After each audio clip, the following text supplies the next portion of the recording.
Good afternoon, everyone. Thank you for joining us here. We want to update the Operation Zion Foster case. I'll bring some highlights to you, and then we'll get into the investigation. I'll bring up Sergeant Jones, who has led this operation throughout its inception, who will be able to talk in greater detail about what happened. And then at the conclusion, I will come back and we can entertain any questions that you may have. In between that, we will hear from Patty Kakula of the Public Safety Foundation about all of those who have contributed to this operation. And we could not be more thankful for our supporters who gave us the help that we needed throughout this process. I do want to take a moment to allow everyone up here to introduce themselves because I think it's super important. These are the folks on the ground. These are the folks who literally spent their entire summer doing this important work and hoping to bring some closure for this family. And unfortunately, as we will be reporting, things didn't turn out quite the way that we wanted, but we'll be able to talk about going forward and next steps. So with that, I'd like to start from my left, your right. Sir, if you could just introduce yourself for the media. Lieutenant Reginald Whitaker, Detroit Fire Department Hazmat Team. Patty Kakula, Detroit Public Safety Foundation. Brian Valance, DTE Energy. Cynthia Russell, Crime Control Strategies. Carrie Sloan, Deputy Chief Detective Bureau. Michael McGinnis, Commander, Major Crimes. Shannon Jones, Sergeant, Missing Persons. Charles Fitzgerald, Assistant Chief, Office of Enforcement Operations. Patrick Fox, Paramedic, Richmond Lennox EMS. Rachel Fox, EMT, Richmond Lennox EMS. Marlena Mathis, Department of Public Works, Street Maintenance Division. Dan DiBardino, Crime Stoppers of Michigan. Daniel Ferguson of Moss Company, LLC. Again, thank you all very much. Many hours went into this, donations, and just hours and hours of work. Sergeant Jones and the team, again, worked the entire summer, starting with what we deemed as our phase one, which was May 31st, with the removal of 20 feet of material from the focus area. At that time, after removing the material and going through the material, searching for evidence, they moved to phase two, which started June 15th. Sections of the search area were removed and placed in a 50 by 50 foot search deck, rake through for evidence, and literally rake through each piece of the debris that was there looking for evidence. Phase three, October 3rd through October 9th, and this was the dismantling of the operation and the clearing of the debris using machines continuously searching for evidence. And then we concluded with phase four, which is October 10th through 13th. That's just a high-level briefing. At this time, I'm going to bring up Sergeant Jones, who will talk to you in great detail about the actual search operations. Sergeant Jones. Good afternoon. So from the beginning of this case, January 5th, Ms. Foster was reported missing by her mom at East Point. The next day on January 6th, the mother also made a report with the Detroit Police Department. We began investigating along with East Point, and on January 19th, once it was determined, after interviewing Mr. Brazier, who is the cousin, that Ms. Foster had been placed in a dumpster. At that point, we began working to track that dumpster. On January 19th, we had contact with Waste Management, and we identified the dumpster. We tracked it through the GPS onto which truck and to which landfill, which ultimately led us to Pine Tree Acres. From that day is when we started the preparation to get all the equipment, supplies. This pictures here is going to show the initial staging and setup area where we had approximately 50 people every day when we started on June 15th from the searching. May 31st was when we removed the first 20 feet. June 15th is when we actually started taking the debris from the lower levels that we had obtained and brought it to the search deck. We went into phase three. I believe you discussed this already, and then into phase 4, you can skip. Next. So this kind of shows you the first phase where we just use the heavy equipment. And the area, the original lift area where the truck went is 321 feet by 200 feet. We selected a focus area of 100 by 100, which was identified by where the GPS of the truck took it, by which direction the trash was pushed, is where we came up with our 100 by 100. And this is kind of showing you in phase 1, the removal of that top levels that we knew it was material that we would not have to search through. This is another picture of the phase 1 area. This is where we had set up the tents, which is over by the search decks. So to get to that material, the excavator would take the material, place it into the dump truck. The dump truck would then convey it over to the search decks where we would have it spread out. We would have a loader there to kind of level it, and that's when our search teams would get up and manually go through all the debris with the rakes and try to identify or open any bags or containers that we came across. Every morning at 8 o'clock, the searchers would arrive. They have to be suited up. They were suited up in PPE gear. We made sure that they were all safe with shoes, respirators, the hazmat suits, gloves, and all that. This is a picture showing them on the search deck. So we had 2 different decks. Each deck would have about 15 to 20 searchers, depending on how many people were able to come out that day. And this is just them going through each piece of debris. Once they clear that, that deck gets cleared and pushed off, then the next truck comes in, and it resets the deck, and you start again. During phase 2, this is kind of showing you the different depths. So these are pictures from July and August. As we continued to dig down and we start identifying dates on mail, you identify dates that were possibly January 10th. We knew we still had to go deeper, so we would start to go deeper, and then you could kind of identify which way the trash was traveling as we went through those sections. We continued down through September, and this is kind of showing through October as we continued the phase 2, which was still bringing the material to the search deck area. From there, we began a phase 3. Phase 3, we did not bring the material to the search deck. We basically had our team at the hole, and we had the machine constantly pulling up debris, and as the debris was getting spread off to a side that we had already finished, kind of watching, and if we saw something that wasn't opened, they would go in. So right now, they're about 40 feet down in that picture. The excavator is probably 15 feet from the main level. This is kind of a picture of the entire search area. We had selected 100 by 100.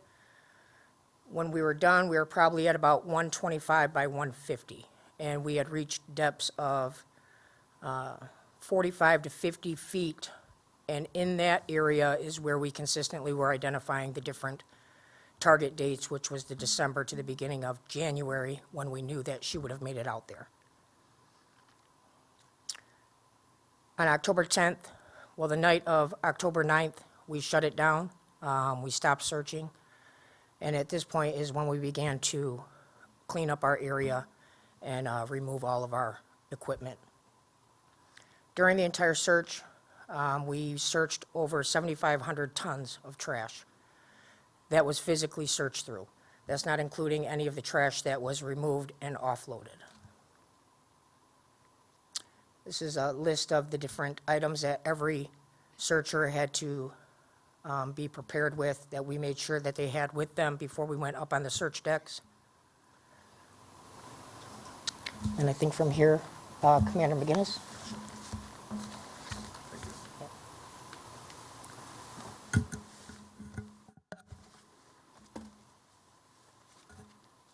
Thank you, Sergeant Jones. What Sergeant Jones didn't convey, and I would like to, is how physically strenuous this work was for these volunteers. They're dealing with the heat of the summer, wearing PPE equipment, raking through very heavy debris with odor. So I commend them. And personally, I'm just very proud to have been a part of the attempt to recover Zion. It goes without saying how sad it is a day for Zion's family that we were not successful in our attempt.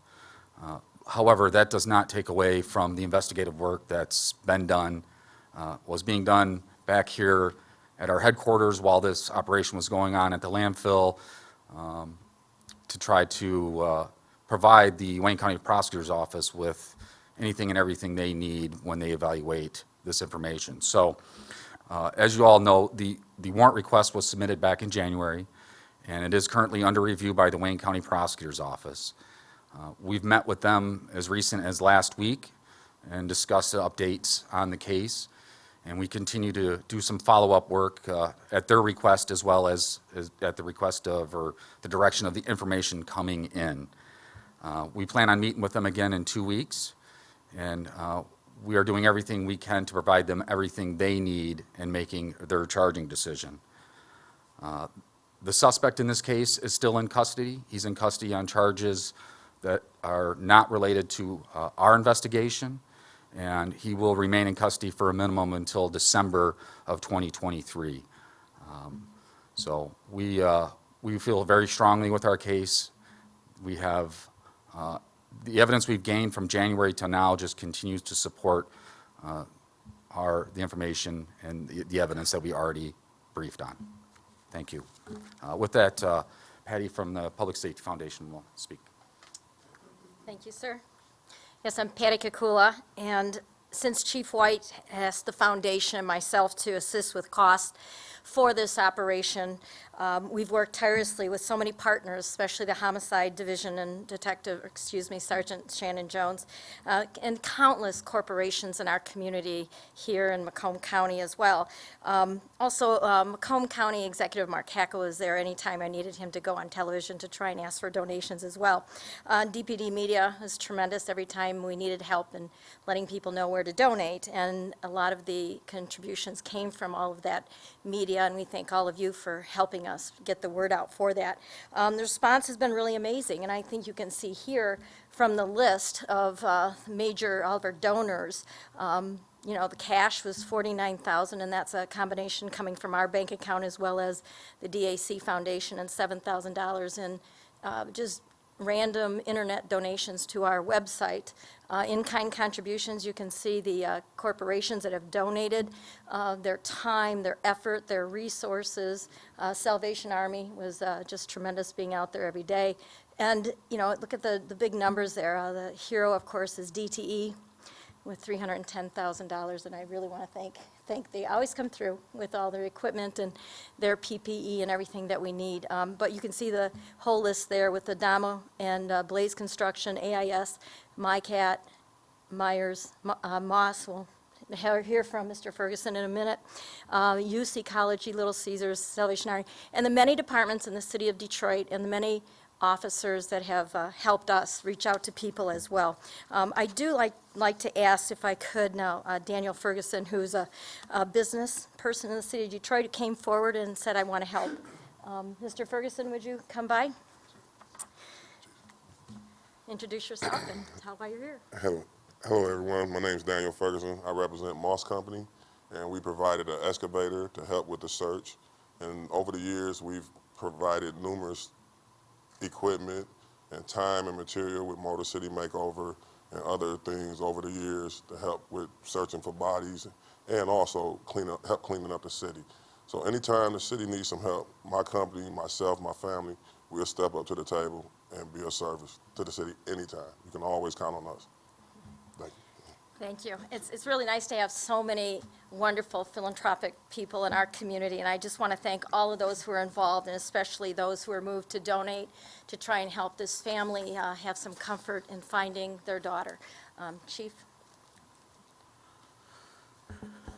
Thank you, Patty. And again, it goes without saying, thank you to our homicide unit, all of those men and women who volunteered for this detail to spend their summer working at a literal dump site, digging in a hole of debris, as you saw, looking for this young lady to bring her home to her family. We made a decision that it was the right thing to do. We put every possible effort we could into doing so, and as Sergeant indicated, she's very humble and modest, but she drove this project, worked long hours, wanted more hours, stayed on duty for extensive hours in that hot suit, and showing up at a dump site every single day for 6 months, and making, for her efforts, showing up the very next day. And I will be acknowledging each and every member of the team at a later date. But I could not be more proud of the men and women of the Detroit Police Department who continuously step up every single day for this community to do the right thing. And I am just so honored to even have the opportunity to lead people like this, people who give up their summers to look for someone's child who was savagely taken away from them without provocation.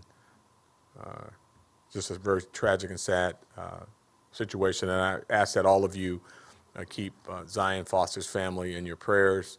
These are tough times, and the investigation continues as the commander indicated. So with that, I will take any questions. Can we have any media partners who are here who would like to have questions? Please come to the podium now.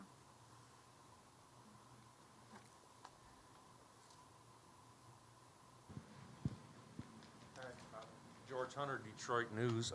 First, what was the total cost for the operation?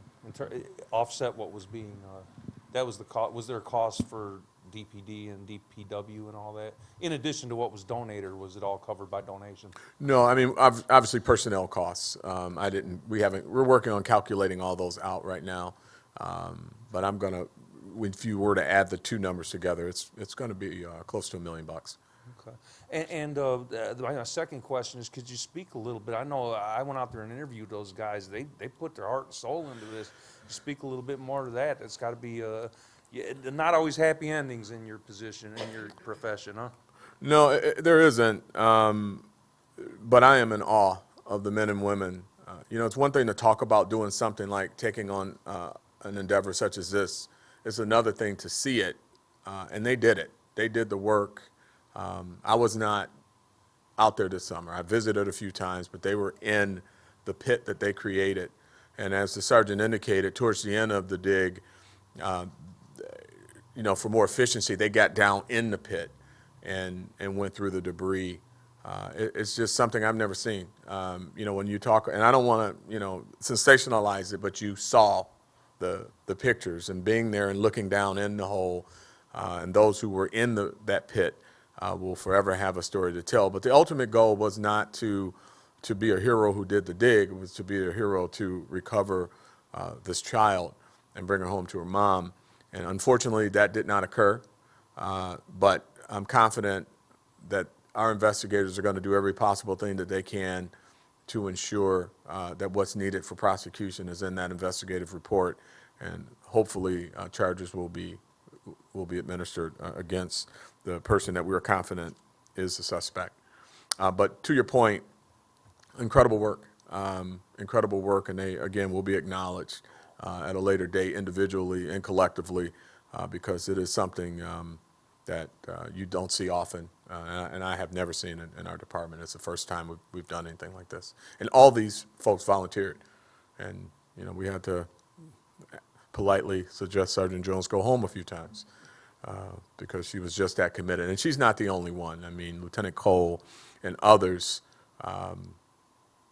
and I don't want to miss a name, so I'm going to start naming only the ones I remember. I'm going to name them all at the right time. But yes, they were all committed. Hi, Chief. Veronica Meadows from Fox 2. Can you give us a little bit of a sense about where your investigation goes from here? Yes, Commander, would you? So we continue to follow up on information that we've received. The investigators meet with the prosecutors, they discuss the case, they discuss the evidence, and in those discussions, ideas come up about, hey, let's check this, hey, let's check that. And so we run that stuff down. Just like the dig itself, we run down every lead possible in order to give them as much information that that we possibly can so they can make their decision. Ryan Marshall, News Radio 950. Obviously, Mr. Brazier was charged with lying to the police. With the fact that this dig was unsuccessful, is it possible that maybe this gentleman may have lied about what he did with Zion Foster's body? Sorry. No, it's not. Because we were unsuccessful in this recovery does not take away from the evidence that supports that she is there. The operations at a landfill are such that we knew going into this that it was going to be very challenging. So we did what we could with the resources that we have. But there's so much information and evidence supporting that she is there. So no, to answer your question. And then just a follow-up question. Correct me if I'm wrong, I heard that he is still in custody, but on an unrelated charge. So there's a possibility that he may not stay in jail after December? No, I wouldn't necessarily describe it as unrelated. It just was not a Detroit-led charge. It's a Macomb County charge. It does involve an aspect of this investigation. And he was convicted on that charge and is in the custody of the Michigan Department of Corrections. His earliest release date is December of 2023. Yeah, thank you. All right, just also want to acknowledge the Detroit Fire Department, Commissioner Sims, who's in the back of the room, and their support and help with this project as well. Thank you all very much.